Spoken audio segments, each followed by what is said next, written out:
Welcome, in front of me is HP ZBook Firefly 14, and in this video I will show you how to turn off your laptop.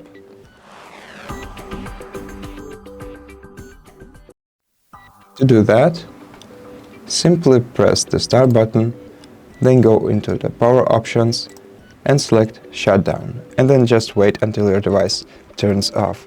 But if you can't access this menu or your display is frozen, then the other way to turn off your PC is by simply pressing and holding the power button for about 5 seconds until your screen and your keyboard goes off. So hold it down like that for 5 seconds and then release the button, and once you do that, your device is turned off. And so that's how you turn off your laptop. Thank you for watching this video. If you liked it, consider subscribing to our channel, leave us a like and a comment below, and I'll see you in the next one.